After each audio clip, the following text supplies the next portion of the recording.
All right, you guys can see my screen? All right, we're off and running. Our first Monday night meeting since September, like I was saying to a few of you to start. So we got lots of stuff to go through tonight. Here's the results of the games on the weekend. Just real quick, we're gonna roll through these. If you have any high-level details you want to talk about, let's talk about them. But if not, let's roll through this screen pretty quick. St. John 69, Moncton 0. Anybody want to make a comment about that game? Highlight of the game was Andy. Yes, it was a special night for Andy Atkins. I've got a little slide at the end. We'll talk about that. Okay. Everybody was in white pants. Not so much a highlight. Friday, going to Friday games. Riverview 31, Leo Hayes 0. Anybody in that game? How about Fredericton and Harrison Trumbull? That was my game. Competitive first half, non-competitive second half. Really kind of uneventful game. Okay. Ormukdu and Matthew Martin. Lots of OCs for language, but other than that, it was pretty one-sided. Yeah. Odyssey St. Max. I have to give credit to the St. Max coaching staff. In previous years, the score would have came with all kinds of bench penalties and others, but they were excellent, well behaved. That's great. Great to hear. Bernice McNaughton and ESA. I had that one, a good game. Crew did a good job, nothing significant to talk about the game. There was an issue with the dressing room at Scotia South. And I understand this has been an ongoing problem at Scotia South and North. I have forwarded some suggestions to the executive to consider. I won't go into all the details, only to say that if you going not only to those fields, but to any of the fields, the referee and the crew should make sure that they know exactly where they're meeting and that they have access to a dressing room. We'll be going to some new places, not new places, but some of you will be going to places for the first time. So make sure you know what the arrangements are there. And that's why it's so important for the White Hat each week to send out a quick email to the crew with details of your upcoming game. I agree with Bill on that. So we have sent a note off to Perry about the facilities. So hoping to have that worked out this week. But yeah, White Hats, you should be getting that information and touch base with your crew before your games each week. The only, I don't want to belabor this, Ray, but who should we contact? I mean, to be clear, this is not Patrick's responsibility as the assigner to do this. Who should we contact? For example, the game I had, the home team was ESA. I have no contact information for Driscoll. We got there to the field and he said, oh no, you can't use the arena. Well, anyway, we did, but bottom line, who do we contact? Well, the teams were told up front to have all this stuff sorted out for us at the beginning of the year. Perry should be our first point of contact. After that, it's the head coach of the home team. They're the ones that are responsible to make sure we have the facilities we need to work those games. Okay, so if I'm going to Scotia South this weekend, who am I going to contact to find out where the dressing room is? Reach out to me and I will get in touch with Perry and copy in that coach. Very good. All right, Hampton and Rossay. I had this one too. The score got lopsided very quickly. I felt that Rossay were throwing their weight around. They were a very big and experienced team, and Hampton is only just back into the league. I felt that the Rossa players were acting like bullies. There were several blindside blocks. The coach is very much on side with not having that kind of behavior, but anyway, I'm not sure how that team, Rossi, will react if they are challenged. It might be something to make sure you have under control. Okay. St. Stephen and JMH. That one was also mine. Fairly uneventful as far as Miramichi games go. Two things, they don't have a timer there, so we decided to time that one ourselves. The other part is that the lines are not accurate at all. We were first and 10 on the B10. Logic would dictate that, the goal line is where they get their first down, but it was not. In fact, it was 11 yards away. So remember that you always go off of your stick crew and not off the lines on the field. That's a great point, Eric, because I've had a couple emails this year with JMH about the lines and versus the stick. So that's great information to have. Okay. Sussex and Harborview, 21-21. I was on the crew for that game. Harborview could have won. They had under a minute and a half to go. They could have kicked a Rouge. They were on the 5, went for it on third down, turned it over, and then that was it. So it ended up a tie. That's Harborview's third tie game in a row, I think I heard. Is the coach aware of the Rouge? I think so. Okay. I think so. For those for anybody that has Sussex this week, the coach has reached out to me. Their timer will not be available this weekend, so he's asking if we can time it from the field. I've told him that that's not our first choice.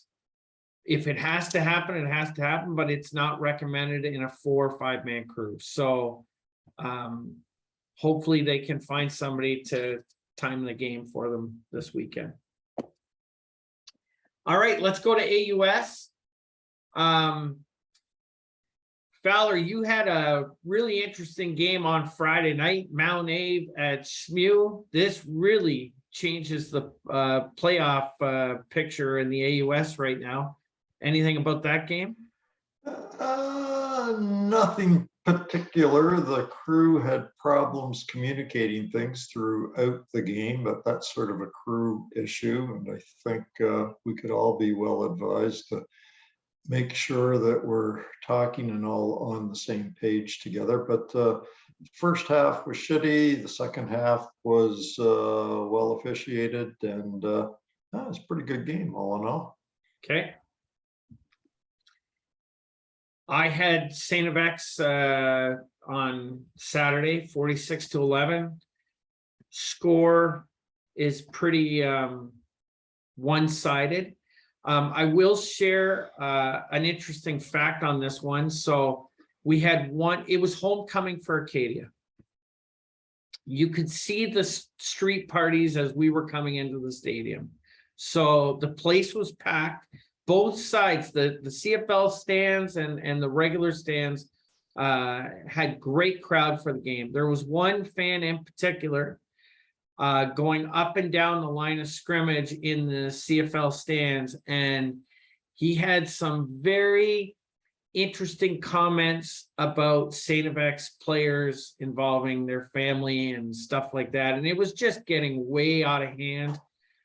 There's kids in the stands, we have young kids working ball boys, and eventually we, after St. FX, they had a camera guy on the sideline on the stick side. He came over and complained. We went into the referee, Andrew and Chris Wall went over and talked to the head coach. Athletic director came right over and had the fan removed from the stadium. So our job's not to worry about outside the field, but sometimes just a quick comment with that head coach can make things much easier, because it was having an impact on the talk between the players on the field. So if it's impacting the game, get that fan off out of the stadium. Outside that, it was a pretty straightforward game. All right. I was trying to think if there was anything, but I don't recall anything from that game. All right, let's go to Al's Ray- videos. Sorry, Ray, you didn't have the KV and Sackville game on there. Oh, was that not on there? No, Okay, anything to add for that Just- game? just if you haven't done a KV game yet, they frequently do short kicks. So Yeah. you want to make sure you line up short for, they have a really strong special teams group. They have a CFL kicker as their special teams coach. So they're very good at the short kick, and they have a strong kicker as well. So something to keep in mind if you have the KV game. That's a great point, Andrew. I've done them a couple times this year, and usually on opening kickoff, they're Yep. going for that short kick, and they're recovering the ball as well. The other team is not expecting it, so I'm They sure. did that this week as well. Did they? Yeah. Yeah. I'm sure coaches are talking about it now, but be prepared for that short kick for sure. Yeah. All right. I guess AFL, Dal, UMB, Fredericton, anything from that game?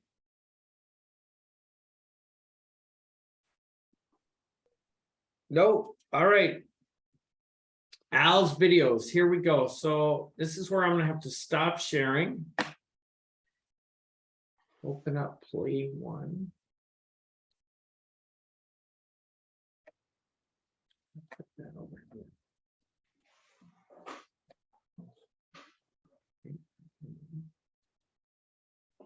Put this over here.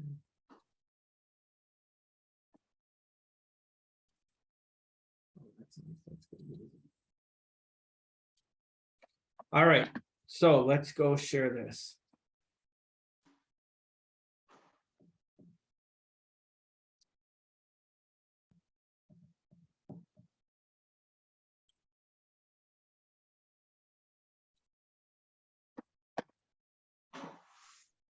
Can you guys see that? Can you see the play? Yes, we All right. can. All right, so I'm gonna roll this in quick time, and then we'll talk about the play real quick, okay?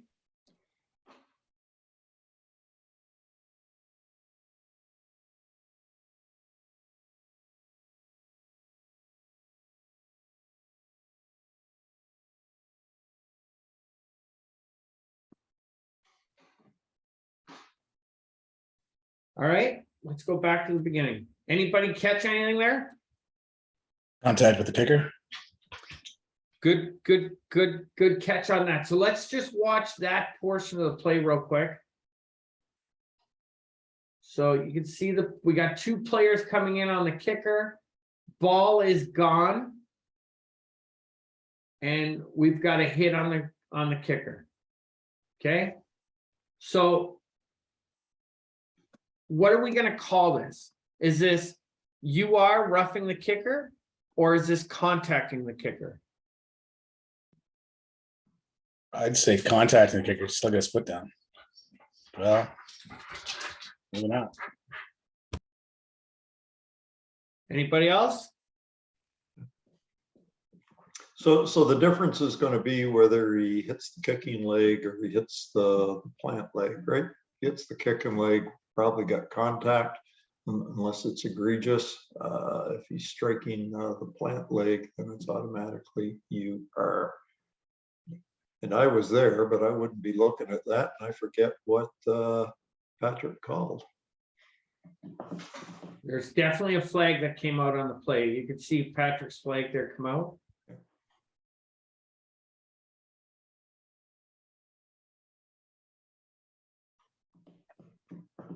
But it's like Jim said, I wish Patrick was here so we could get that clarification.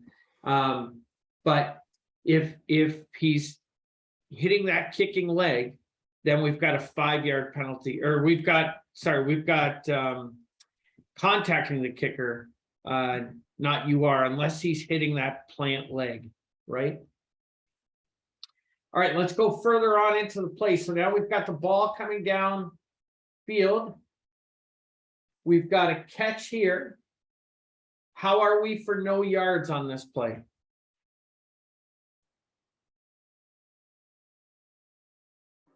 Iffy. And the guy in the 48s within 5 yards looks to be anyway. Yeah. So are we got a 5 or a 15 no yards here?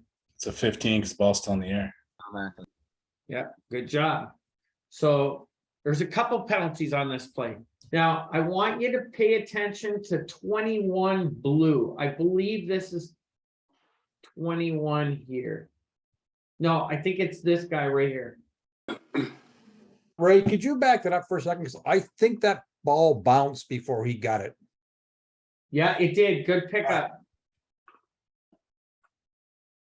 Yeah, see, it bounced right at the 50 there. Yeah, good pickup, Arliss. So it bounces right here, then he receives it. So now what's our penalty? 15 or 5? 5. 5. Okay. All right, now let's go back and we're watching 21 blue.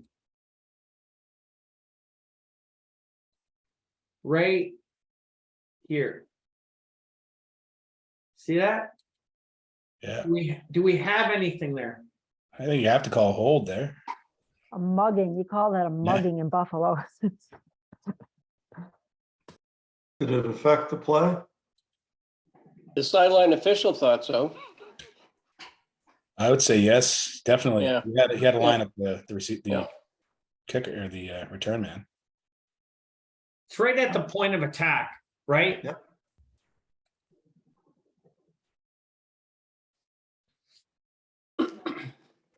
So this is just a quick little video to let you know, we have 3 different fouls on this one play. And I believe all 3 were picked up by the crew. So the question is, where do we apply this penalty?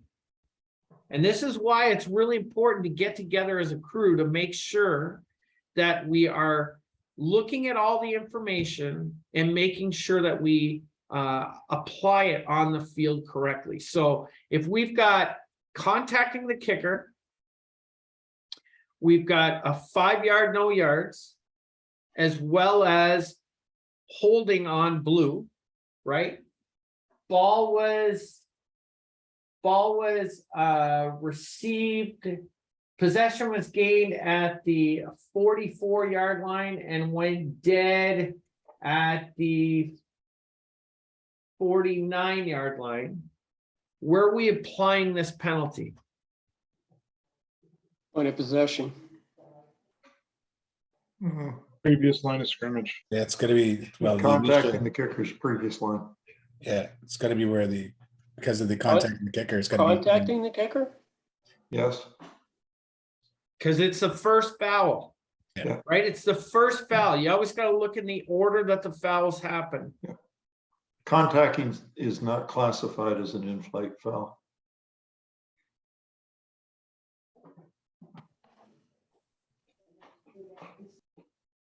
Right? So that's just the one thing, like, we've got to make sure.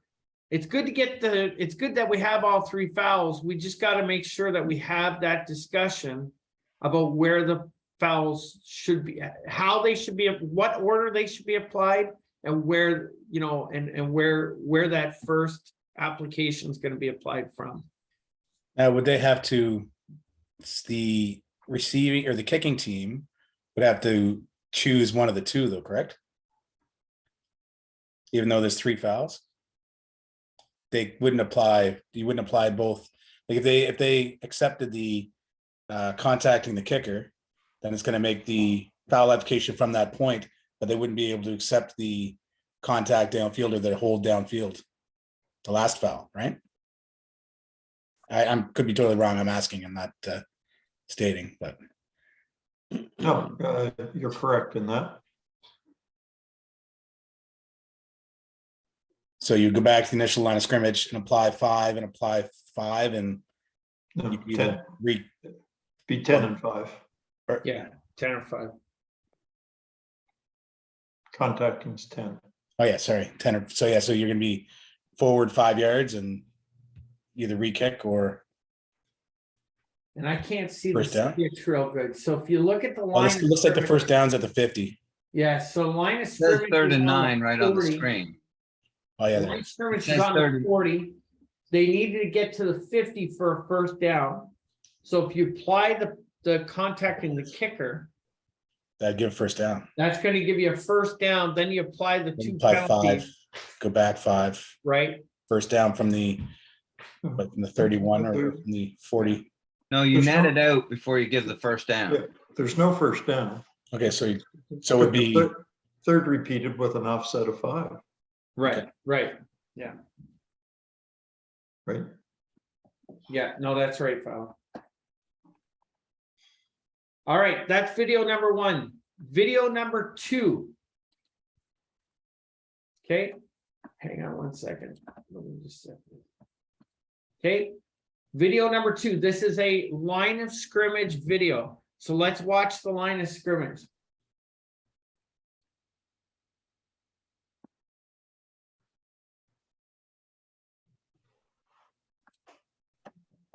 There may have been an offside.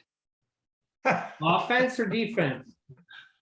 I see defense, I see offense went first. but is that hit? That's not a state. That hand's already off the ground though, right? Watch, No, watch, I'm talking watch about this. Watch top the runner. second receiver from the top of the screen, okay? ball is not snapped and he's Oh gone. yeah. Okay. Yeah. Ball's not snapped, and he is a good yard and a half past the line of scrimmage. Yeah. And So- the argument Okay. is that the defense is reacting to him. Yeah. Because his motion started first, right? Yeah. That's definitely an offense. There was no flag on this play. Wow, should have been a kill play. Exactly, that was my next question. I wanted to know, do we let this play go or do we whistle it dead? When do we whistle it dead, Ian? When he crosses the entire neutral zone, Who? the offensive player or a defensive player, but Yeah, when a player crosses into the opposition's side of the neutral zone. We're killing it. Yeah. Yeah. Okay, so that should have been a kill play, offsides on the offense. And you can see the DNs are moving, but it's definitely the red that is offside from this angle. Okay, let's go to number 4.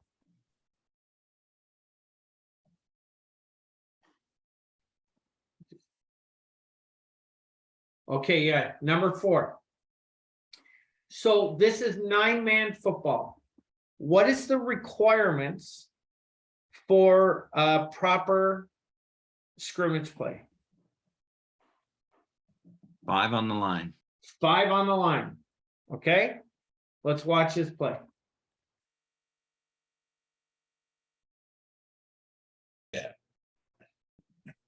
Illegal formation. If there was such a thing. Yeah. Procedure on the offense. Yeah. Okay.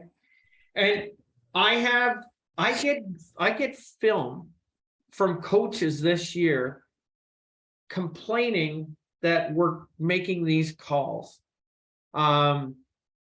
Because in their opinion, they'll tell me he was set on the line before going in motion. And I'll tell them that doesn't matter. If he leaves that line of scrimmage, you need to have another end out here. Or the inside receiver on the other side step up. Or have him step up. Yeah. If he steps up, okay, if he steps up. And is the other he guy legal- reports. Is he legal to go downfield? No. No. It,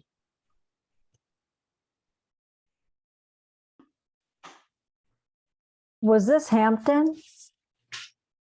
Uh,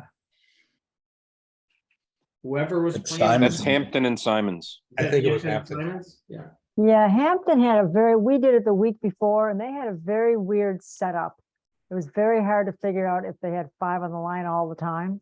Mm, Because somebody would say, yeah, they're both claiming that they're on the line. They'd be a tight end and a receiver. It's like, but only one of you can go down. right. And they didn't quite get that concept. So we struggled a lot with that one. Okay. All right, so this is play number 5 coming up here.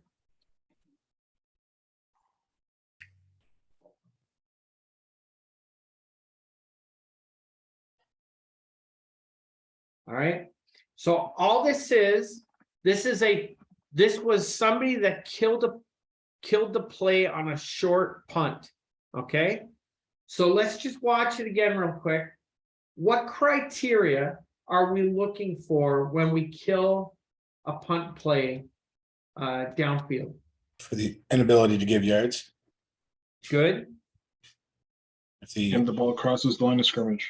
Yes, good job, Bob. and the kicking team outruns the ball. And generally within the hash marks too. Yeah, but then the yeah. Or if the umpire's life's in danger. There you go. That's Absolutely. another great one. Yeah. Okay. And listen, if you kill a punt like this, there's only one way a coach is going to complain. And what is that complaint?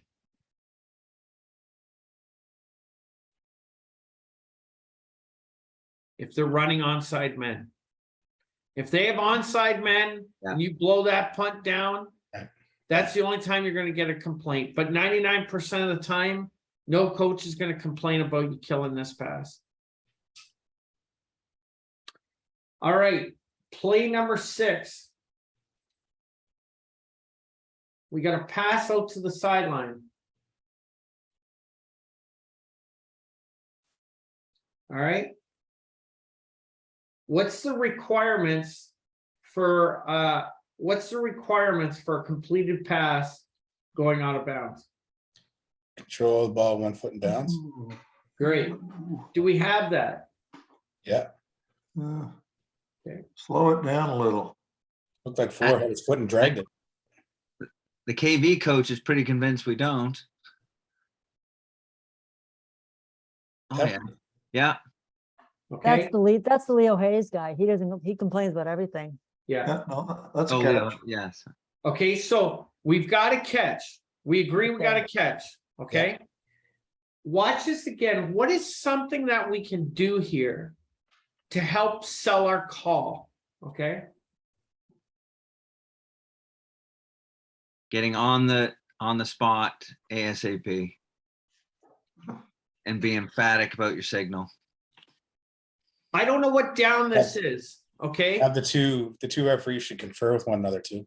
Well, that would help too, but whoever has the spot, get up to that spot as quick as possible and have your first down or your second down or whatever down it is, get up to that spot immediately and signal into the referee. It's going to help sell the call to those coaches on the sideline much better than taking our time to get to the spot. And you can see the Leo Hayes coach, like, what do we got? What do we got? Now, we did get up and get it, but if we hustled up to that spot a little quicker, it might help sell that call. All right. Any comments?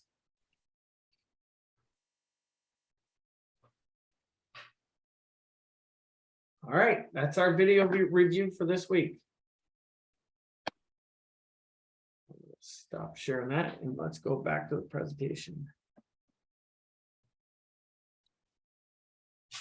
All right. Forward pass. All right, we've had some conversations about forward pass recently. And the pass that I really want to focus on is the pass, what's called a jet sweep, where usually a slot receiver runs down behind the offensive line in front of the quarterback. The ball is tossed up. That receiver takes the ball and continues in a pattern along the line and then upfield. Okay. You see this a lot by Mount A back in the day, and now a lot of high schools are running this play, and some coaches do not understand the fact that if that ball is dropped by the receiver coming in front of the quarterback, what do we have? Incomplete. We have an incomplete pass because the ball has gone forward. Right?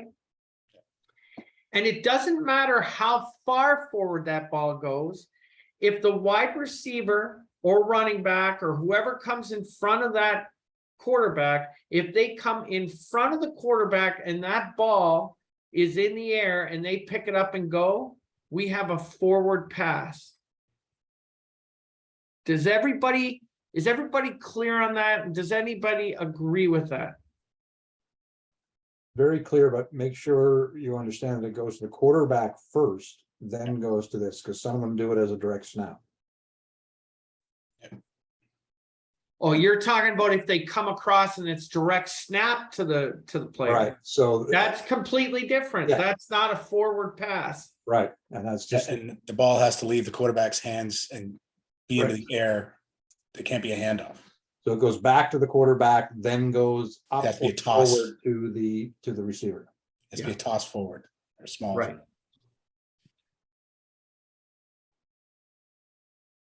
We good there? Yeah. If you have any coach that questions you this, tell them not to read the CFL book. Or the speed That's- skating world book. Yes, there you go. That's a little inside joke for the officials that were at the Thursday night game. Objection. Go Just ahead, before you Rob. just before you move on, Andre, line of scrimmage, guys, that is a screen pass as well. So the hands should be up.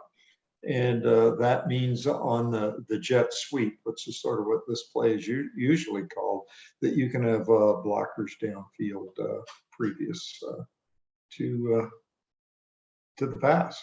That's right. Anyway, just an aside. Great point, Fowler. Objectionable conduct. So this is around the language. So I get a lot of game reports where it says objectionable conduct, language. Some officials will tell me it's towards the officials. They'll give me a little, but a lot of game reports don't give me any detail. The NBIA, anytime they see language on the penalty card, they want more detail from the officials. This paragraph here is from Allison Ouellette. They're going to be using this, and it could be considered a 1-game or a 3-game suspension, depending on how that language is being used. If it's language towards an official, we need to get as much detail as possible because it's going to fall in that 3-game suspension category. If it's a coach against a player or a player against another team, it may fall into that one category. So if we're seeing they're trying to clean up language right across all NBIA sports, and if we're seeing that on the field, we need to be gathering that information. Also, if you remember the code of conduct policy that Eric and his team put together, we ran that. It was approved by the NBIA. It's been run against all the coaches at the AGM. They're fully aware of it. If a player has more than 2 OCs in a game, they are removed from that game. More than 2 or 2? 2. If they have 2 OCs, they're removed from that game. Now, when you do your game reports, it's not a disqualification for future games. We had one game report this year. It was reported as disqualification. I put it in as disqualification. I should have followed up with the official just to double check. I didn't. And unfortunately, a kid missed the game because of it. But if we have two OCs, that player's removed for that game, it's not a disqualification for future games. But make sure in your game report, you're giving me the details of what those OCs were, because they may have been suspended in the first place. Ray, the other point about this goes back to the other paragraph. If a player is flagged for objectionable conduct, and depending on what it is, what he says, if it's verbal abuse directed toward an official, he can be removed at that time. It doesn't have to be two OCs. Absolutely, Bill. Absolutely.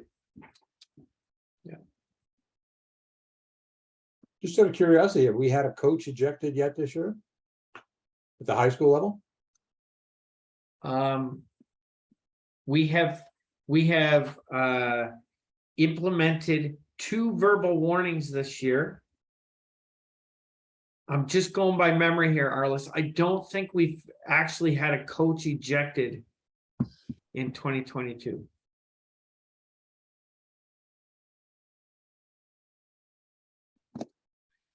All right. Couple slides left. Eric, I'm going to turn it over to you to discuss this slide. This is Eric's play of the week. Play of the week, I like it. So this is what happened. There's going to be 2 versions to this, and I think I wrote down the easier situation here, so we'll just discuss it together. Team A punts the ball. After bouncing on the ground, it is first touched by Team B at the B40. And once it's touched, Team A is called for no yards, 5 yards. So they're within that 5-yard restraining zone. The ball bounces further back to the B25, where Team A is then called for loose ball interference. And finally, Team A is the one who recovers the ball on the B25. So what are the options here? Anyone want to take a crack at it? Well, loose ball interference doesn't automatically go to the offended team. That's not even going to matter because of the no yards initially. No, but once Team B touches it, if he does not possess it, it's a Oh, that's good. loose ball. It's a free It's a ball. live ball. It's a live But- ball. How can you be called for no yards if it's been touched? Well, when no yards applies at the time the ball is first touched, just touched. It doesn't have to be possessed. If Right. he touches it and fumbles it and it still goes loose, it's a live ball. And you've still got the foul for no yards, but play continues. But they still didn't Team A automatically get awarded the ball for that infraction? Wouldn't they Team A get the ball regardless of the loose They're ball? both against Team A. Team A is the kicking team. Sorry, Team B would get the ball because of the no yards by Team A initially anyway. I mean, they would get it for the loose ball anyway, because it's the loose ball interference, but wouldn't it go back to the initial no yards at the first penalty? Well, that's the question. Where do you apply this? Well, it would go, wouldn't it be up 5 yards from the B25? Okay, so how do you apply the loose ball interference? Okay. Well, they would have to accept one or the other, wouldn't they? They couldn't accept both the loose ball and the interference. They would take the loose ball because it's going to put them at the 30, as opposed to getting the ball back at the 25.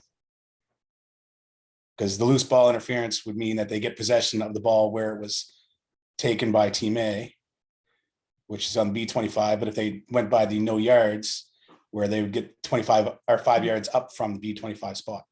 So both fouls are If Both Team fouls A are calls against for loose Team ball A, right? interference, they can't get the ball. If Team Right. A is called for the loose ball interference. Sorry, I get the teams mixed up. Sorry, Team B would get the ball up 5 yards from B25. Well, No, You're close, Andrew, but the first thing to do here is to assess that this is a double foul and not dual. Double means that it's both against the same team and they get to pick one or the other. Right. So their first option is that there's a no yards. Yes, you can apply that at point ball dead, but there's also another place you can apply that. Oh, you play it at the place to foul. Yes. Spot a foul. That's right. Okay. You can apply that from spot of foul. So that would be team B, first down at the B 45. 45. Right. Second option, loose ball interference. So you can, that's going to be on the B25.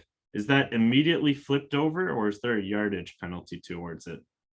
Oh, I thought it was immediately flipped over, but now that you say that, is there 10 yards associated with that? Ah, this is why I brought it up. So I didn't know this because I also thought it was 10 yards. So I looked it up in the rule book. On page 30 with your kicking section, if the kicking team player interferes with the receiving team player attempting to gain possession of the kicked ball with or without contact, the penalty is lose 15 from the normal point of application. whoa. Good play of the week, Eric. Yes. So they would get it in that situation, they would get it at the 40. They would get it at the 40. So it's still not the best option, So but the it best is option an is the first one, which they get at the 45. Correct. Okay, got it. Yeah, that's a good one. Yeah. So everyone understood what we did there? Just Yeah. read, what's the rule again, Eric, on the loose ball interference? I'll find it to you. Rule 5, section 4, article 1D. Just tell me what it is. What's it say? Okay. If the kicking team interferes with a receiving team player attempting to gain possession of the kicked ball with or without contact, penalty is loss of 15 from the normal point of application. Okay. And the So other that thing. is different than any other loose ball interference where it's just automatically flipped over to the other team. The other point about this question is one of the rule changes for penalty applications this year was on a kicked ball. And it's not actually to the point of the ball is only in flight for penalty applications until it is touched, not until possession is gained, so that the foul would be applied from the point of touching. That was a rule change this year. Yeah. Sorry. Yeah. Well, so I didn't write this down, but the second version of this question would be, what if team B is called for loose ball interference? So now we would have a dual foul instead of a double foul. Holy fuck. Well, no, This happened in not- your game, man. I know. Sometimes I like the US where they say we have offsetting fouls and we'll repeat the down. Yeah, Well, you got to apply fouls in the order in which they occur. So, yeah. Yeah. But wouldn't it still be a difference of 10 yards and, Who gets the ball? well, okay, so so the 15 yarder isn't applicable because it's not, that one's only on the receiving team, foul committed on the receiving team, isn't it? Read it again. the kicking team player interferes with the receiving team player attempting to gain possession. So yeah, you're right. It's Yeah, only so that's not applicable anymore. right. So it would just, so you've got one foul that is a non-distance foul. It's just a change of possession. So it's applied as a 10 yarder. Offset against a 5. And the change of possession. So it would go to the kicking team with a net of 5 yards. Good luck selling that one. Yeah, that's ugly. Why does it go to the kicking team? I was gonna ask that. Yeah. I think it should It's- go to the, Can you repeat the scenario for us again, Eric? It's the same scenario as what's written. So we have a 5 yard no yards against team B, and then loose ball interference, the no yards applied against team A, loose ball interference against team B. So yeah, you couldn't just give to team A, because the 5 yards could have had an impact on whether they were able to obtain the ball or not. So yeah, it's Well, hold on. So you apply the first, you apply them in the order, right? The first Correct. one is B would have the option of accepting that penalty, which one would presume they would, to go up 5 yards. Mhm. Then it's A's option to accept the penalty against B, which is a loss of possession to B. No, Is because it not? in a dual foul situation, non-distance penalties are assessed at how much? In here, They're just, so it 10 it yards. goes from change of possession to 10 yards. Yes, Okay. or I Okay. believe so. Anyway, Eric, you posed the question.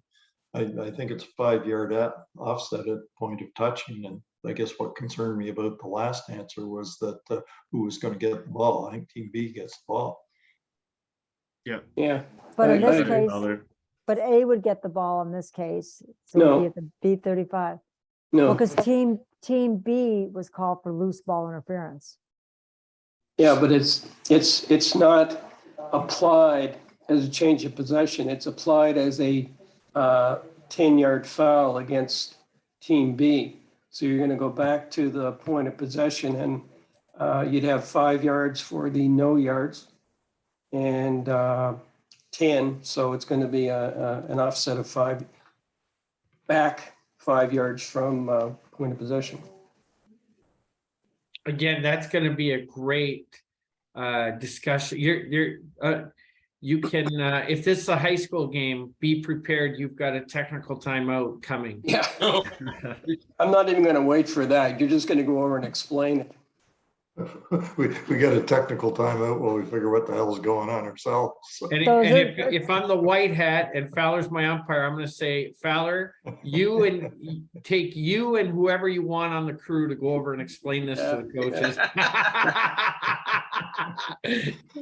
So you're saying Remind- it's a B ball at the B 35. Yes. Yes. Okay, okay. Yep. Good luck. That's it, Ray. All right, sure great job, Eric. That was a good, Hold on. Can we forward that scenario to the CFOA to, or to the No. rules? No? No, why bother? We got it right. Okay. Could be a good casebook question, maybe. all right, just a couple more slides. Important dates to know. So November 1st, we have an executive meeting booked. It's our first executive meeting face-to-face in quite some time. And we are going to be assigning the high school semifinals as well as the finals plus all minors finals. So make sure your calendars are up to date to mid-November to make sure that the assigner knows if you can work those weekends or not, okay? Because we'll be looking at your assignments to see who's available for those weekends, okay? Ray, what are they doing for the Saturday high school games? Are they going morning, afternoon, evening? Still waiting for the finalized schedule, Arliss. They haven't forwarded us the finalized schedule yet. Okay, thank you. They're all in Moncton, and I was told that Moncton High has put in a bid to host, and they will most likely be given approval to host for the next 3 years, and they'll be at Rocky Stone. Yeah. I believe, and don't quote me on this, but I believe they're doing the AA final on Friday night and the 9-man and the AAA on the Saturday. Just like last year. Yeah. I still want us to push for Sunday. Push for Sunday. Ray, It's not gonna happen, Ian. I know, Yes, but I still think we should. the games are Friday night, AAA or AA 's Friday night. 9 men's at 1 o'clock and AAA's at 5 o'clock, I believe. And they're Okay. at Rocky Stone for the next 3 years. Okay. There you Double go. A, double A is Friday night, Mark? Correct. Friday night at 7 o'clock. 7 o'clock. Yeah, that's what it says on the calendar that you sent out way back at the beginning of the year. That Okay, exact scenario okay. for times. Sorry.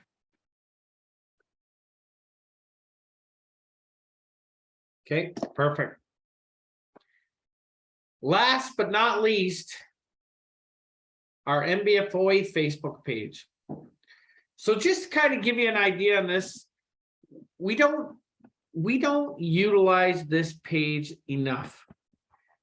We only have 39 active members on the Facebook page, so I would love to see that grow. And as of right now, I know Aaron's working on making the post shareable so that we can, when we make a post, we can put it out to our individual feeds, okay? I've really been thinking a lot over the last couple of days about our social media, and I believe it was Bill that sent an email to the executive about the use of our actual NBFOA webpage. It's atrocious. It really is atrocious. If we talk about recruitment all the time, yet we're not dealing with some of the avenues for recruitment. Like, people don't know where to go to become a football official, and the information that we have out to the public is atrocious.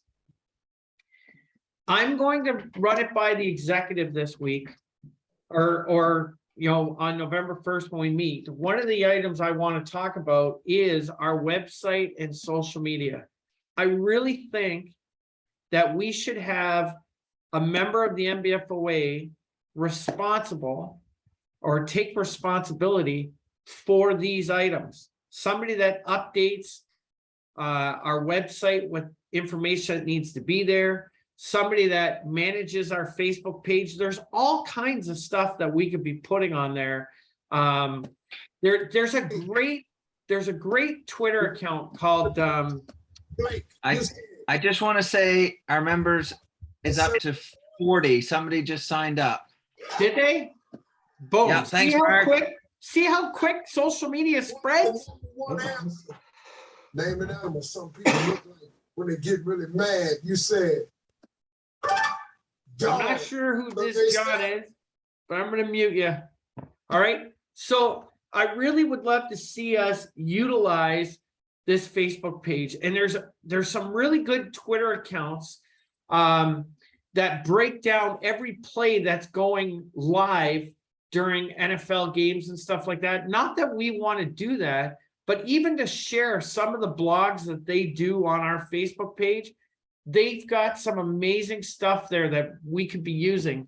And even this thing here with Andy, I said to the crew, like, the one thing we could have maybe done a little better on Thursday night is, you know, bring up recruitment, because I'm sure there's somebody in the stands that saw the interaction between us on the field that was taking place that said, hey, that might be a fun group to be a part of rather than sitting in this cold bench, right? So we've got to get better at how we recruit. And I think our social media and our webpage is a place to start. And if that's something that would interest anybody, please reach out to me, because I think we need to put somebody in charge or put a team of people together as far as managing our tools that we have available to us. Any thoughts on social media? Problem in the past is there's no content to put up. I hear you, Dunfield, but there's a whack of content out there. You gotta do a little searching for it, but there's a whack of content that we could be using on our page. Well, part And of what what I'd I love- said. Go ahead, Bill. Part of what I suggested to the executive, that we appoint one of our members as webmaster Mm. to have administrative access I think what you say about recruiting and social media is absolutely right. But the goal line website would be a great place to put information, for example, about fields, where they are, Right, access to dressing rooms, little anomalies about the field. Like, for example, at Rossay, the field is kind of hidden up on the hill. You have to kind of go to Google Maps like I did to remember where the field was. Mm, But that's something that could be on there, but, a webmaster, and pay them an honorarium. It is time consuming to do it properly, not just a haphazard thing. But there's all kinds of things that we talked about, that could go onto that website. On that same note, Bill, just a quick note for anybody that does the KV games. They've moved the room for the officials. We're no longer using the gym office. They've assigned a second room down a little side hallway. So that was we did the game. I was in the game with Jack Kingston, and John and I were there. John McDonald and I were there a little before they were, and we were sitting in the new room. And at about 10 after 6, Jack and the boys from Moncton hadn't arrived. So I just by chance went and looked in the gym office, and they were in the gym office. So Well, We it's should, like, we should maybe be demanding, basically, I mean, not forcefully, but demanding that schools put up a sign on the door, officials this direction, and it be signed where we are going. It shouldn't be up to us to guess or remember, or like, it should be plainly obvious. This is the officials' room. There should be a sign up. It can be just a piece of paper taped to the door for the night. But even better, like Moncton High, I would love to have a member of the staff there to greet us, to take us to the room. yes, Right? yeah, So that's what I would love to see, and I will definitely bring that up with Terry. On top of social media, I want to let you guys all know this. Aaron Dunfield has worked on a little project for me, and he has cleaned up our MBFOA Google Drive. And Aaron, do you want to talk about that for a second? He's basically taken all our important documents and put it in one location that we can share out. So now you have access to the mechanics, all that stuff right from your phone. Aaron, do you want to talk about that? Well, yeah, so just like you said, I've just went in, I've uploaded positioning charts, uploaded a digital rule book. I uploaded league specific documents that we have for like high school, AFL, minor, what have you, and just organized them into some folders on that drive. So I think the next step now is we just have to send it out to the membership, and then everybody will have access to that. So Right. hopefully not having to search through emails on your phone or whatever to find a document that you're looking for if you haven't already downloaded it. So And again, if we change a mechanic or we change league rules change, all we have to do is remove a document, add a document, and everybody has, we're not chasing information anymore. It's all in one spot, which is great. So I really thank Aaron for helping me out with that project. And we can even have a document in there, fields, a spreadsheet in there where we have every school listed with the information that we need on those schools when it comes to facilities. So it's an easier way to communicate with the membership, having everything in one centralized location. All right. good job, Aaron. Here's one thing I would love, game reports. So every white hat has to do a game report. It's on a Microsoft document. It's not user friendly. I can't stand using it myself. I would love for somebody that has the ability to create an editable PDF document, blank document that we could store in that drive, so that when you're doing your game report, you just pull up that blank copy, fill it in, save it, send it to me. Where PDF is so much easier than dealing with Word. If anybody okay, has- I can do that, Ray. It's the Word document's up there now, but I'll just save it as a PDF. will it be? yeah, that's not what he wants. He doesn't want a PDF. I know what you want.